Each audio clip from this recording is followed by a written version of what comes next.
નમસ્કાર મિત્રો, સ્વાગત છે આપણી ચેનલમાં.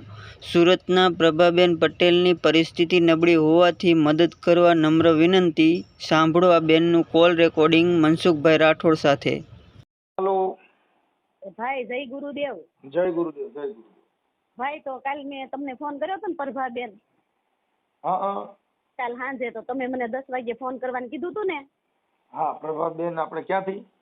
આપણે અહીંયા સુરત થી. હા વાત થઈ છે, પછી મને યાદ નથી રહ્યું. હા હા શેનું હતું, શું કામ હતું? એટલે એમાં એવું છે કે મારા ઘરવાળાને 2 વર્ષ થઈ ગયા, પેરાલિસિસ નો આંચકો આવી ગયો. સવારમાં નાવા ગયા ને બાથરૂમમાં, તો એનો જમણો ભાગ હાવ ખોટો પડી ગયો છે, સમજાણું? તો પછી એને દાખલ કર્યા હતા દવાખાને. 15-20 દી રાખ્યા હતા. 5-6 લાખ નો ખર્ચો થઈ ગયો હતો તઈ. અને પછી તીકોડે ઘરે લાવ્યા તો કસરતમાં મહિને 50,000 નો ખર્ચો થતો, એમ વરસદી એટલો ખર્ચો છો. પછી અત્યારે હાલમાં મહિને એનો 15,000 નો ખર્ચો તો થાય જ છે, કસરતનો ને દવાનો ને બધો. અને કમાવા વાળું કોઈ છે નહીં ને. અત્યાર સુધી તો આ 2 વર્ષ હું એની સેવા કરતી, એટલે કામી ન થતું. હવે થોડું મશીન ચાલુ કર્યું છે, તો એમાંય ટાઈમ રહે નહીં. એને કસરત કરાવવાની હોય ને એને ખાવા પીવા દેવાનું હોય ને એને હારે રહેવું પડે. એટલે અને છોકરો ભણે છે, તે મેં કીધું થોડીક હેલ્પ થાય એમ હોય તો કરાવો એમ. હા બેન, હવે અમે જે કઈ પૂગી તમને હેલ્પ કરશું.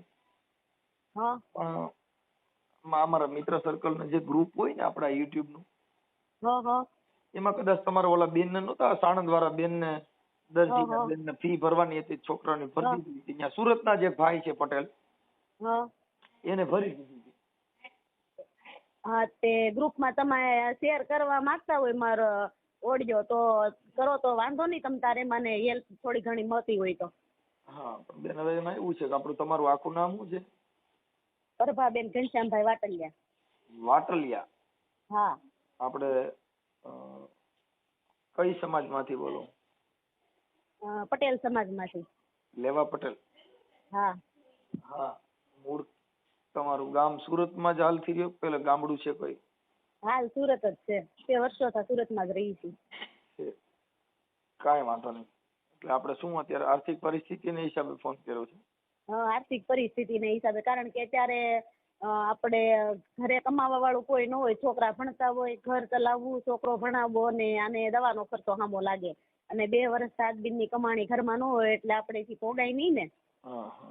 કાંઈ વાંધો નહીં બેન, અમે અમારાથી પોગશું નહીં. અમારા ટ્રસ્ટ દ્વારા અમારે સંત રોહિદાસ આશ્રમ છે ને, એમના તરફથી અમે તમને 1100 રૂપિયા જેવું ગૂગલ પે કરી દેવું. હા, તે વાંધો નહીં. ગૂગલ પે વાપરો છો? હા. હા, તો ગૂગલ પે નંબર આમાં મોકલી દેજો. આ જ નંબર છે ગૂગલ પે? હા. અને આ નંબર તમારા અમે વાયરલ કરશું. હા, તે વાંધો નહીં. તમ તારે વાયરલ કરો, મારે મદદની જરૂરત છે. અને જે યથાશક્તિ જેને જે કાંઈ દાન કરવાની ઈચ્છા હોય ભલે ને આપે. તમ તારે સેવા સમાજનું કામ છે. અને આપણે તો ક્યાં કાંઈ ખોટું છે આમાં? બિલકુલ ખોટું તો એક શબ્દ નથી. સુરતમાં કઈ જગ્યાએ રહ્યો છો? દાનગી ગેવમાં. દાનગી ગેવમાં? હા. તમારા ઘરવાળાનું નામ શું છે? ઘનશ્યામભાઈ. ઘનશ્યામભાઈ, બરાબર. 2 વર્ષ તો ભાઈ હું હાવ થાકી ગઈ. મારે તો હવે ઘર આંકવું, શું કરું? અને મારે પિયરિયા તરફથી, ખાહરિયા તરફથી કોઈનો કાંઈ સપોર્ટ છે નહીં. કારણ કે પિયરિયામાં ભાઈ નહીં, પપ્પા નહીં, મા બાપ નથી બા તમારા? એક છે તે નહીં, અને બા છે તે ઈ એક દેહમાં રહી છે.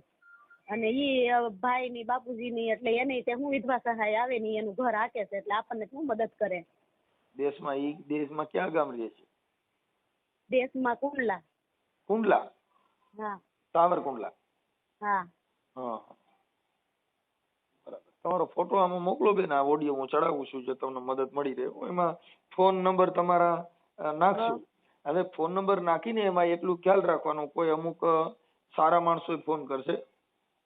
ના ભાઈ, એક વખત છે ને આ ઓડિયો અમે એક ફેરું અહીંયા હેલ્પિંગ ચેરિટેબલ ટ્રસ્ટ વાળા છે ને, ત્યાં અમે મૂક્યો તો. વાંધો નહીં તમ તારે, ઈ તો મને ખબર જ હોય. આમાં તો કોઈ આમે હોય ને કોઈ આમે હોય. ઈ તો હું તો તોય પ્રેમથી જ વાત કરી. સારા માણસો ફોન કરશે અને મદદ કરવા વાળા કરશે. અમુક ખાલી હિસ્ટ્રી જાણવા વાળા ફોન કરશે. પણ સારો માણસ મદદ કરવા વાળો છે ને, એ તમને સીધી મદદ જ કરી દેશે. હા, ઈ તો ખબર જ છે. હા, ભલે કાંઈ વાંધો નહીં. તમે તમારો ફોટો આમાં મોકલો, મૂકી દઉં છો બેન. હા તે તમારે મારો દીકરી તમારો ફોટો મારો ફોટો તો અત્યારે હશે નહીં, અને મને આમાં કઈ ફોનમાં એવું આવડે નહીં. મારા હસબન્ડ નો ફોટો છે, મોકલું ઓલા દવાખાનાનો? દવાખાનાના ફોટા મોકલો, પણ તમારો ફોટો મોકલવો પડે. આમાં તમે ફોન કર્યો બીજાનો ફોટો થવા હાલે? હા તે વાંધો નહીં, તો મારો ફોટો મોકલી દઈ તમ તાર, વાંધો નહીં. એટલે કેમ કે ફોન કરનાર વ્યક્તિનો ફોટો જોઈએ. ફોન આપણે કરીને બીજાનો ફોટો મૂકીએ એમ હાલે? નહીં, એટલે આ મારા હસબન્ડ નો ફોટો હોય તો ન હાલે? હા, ઈ વચમાં મૂકી દેવાય, જે દવાખાનાની પરિસ્થિતિ છે. હા તે વાંધો નહીં. અને તમારા નંબર નાખશું આમાં. હા તે વાંધો નહીં, તમે તાર નંબર નાખું, ફોટો મૂકો, વાંધો નહીં. ફોટો તો અત્યારે હું કોક બીજા પાસે પડાવી લઉં ને, એટલે કાંઈ વાંધો નહીં. તમને જે કોઈ ભણેલ હોય ને એને કહેજો, બરોબર? હા, હું ફોટો મોકલવાનો અને ઓલું QR કોડ મોકલવાનો ને? હા, QR કોડ આમાં. ઈ તો પછી તમારો નંબર જ આ છે ને? હા, નંબર જ આ છે. હા, બસ આ નંબર છે, એટલે ઈ તો કોઈ દાન દેવા વાળા હશે તે આ નંબર થી નાખી દે. હા તે ગૂગલ પ્લે તમતાર થઈ જાય. આ નંબર ઉપર ગૂગલ પ્લે હાલ છે, 95 વાળા નંબર ઉપર જ છે. બરાબર. અત્યારે ભાડાના મકાનમાં રહ્યો છો, પોતાના છે? અત્યારે ભાડાનું છે. ઠીક ઠીક ઠીક. એટલે આ હું સાચું, ત્યાં તમારી બાજુમાં કોઈ રહેતા હશે, તમને જાણતા હશે? હા હા, વાંધો નહીં, ભલે નહીં. બધાને અમારા આજુબાજુની સોસાયટીમાં લગભગ બધાને ખબર છે. કેમ તો ઓલું સાચું બેન, અમને ખબર નથી. તમે તમારી પરિસ્થિતિ કયો છો, પણ આ ઓડિયો વાયરલ થાય તો તમારી આજુબાજુ વાળા તમારી પરિસ્થિતિ શું છે ઈ નકર ફોન કરે, સાચું છે ખોટું, તો તમારો પર્દાફાશ ખરાબ ન થાય એવું ધ્યાન રાખવાનું. હા હા, એમ. એટલે મકાન ઘરનું હતું, પણ કેમ કે ખર્ચો બહુ જ થયો એટલે મારે બેરે લઈ લીધો. એટલે અમને અત્યારે ખાલી અમે રહીએ છીએ હાલમાં એ મકાનમાં, પણ એ અમારા હાથમાં નથી, સમજાણું? હા, ભલે આ વાત હું જ કરું છું કે આ ઓડિયો વાયરલ થાય બેન, પછી આપણને શું થાય કે બીજા કોઈને ખબર નથી, પણ આ આજુબાજુ વાળા સાંભળે, પછી સાચું છે ખોટું છે ઈ પાછા ઈ ફોન કરે કે આનું તો પરિસ્થિતિ આવી છે. હા, એટલે મુદ્દો એવો છે. ભલે આ તમારો ઓડિયો વાયરલ કરું છું. આપણે તમારું નામ શું કીધું? પ્રભાબેન. પ્રભાબેન. તમારા હસબન્ડ નું નામ? ઘનશ્યામભાઈ વાટલિયા. હા. ઓકે, લેવા પટેલ. હા. ભલે બેન, હા વાંધો ના. એ હારું.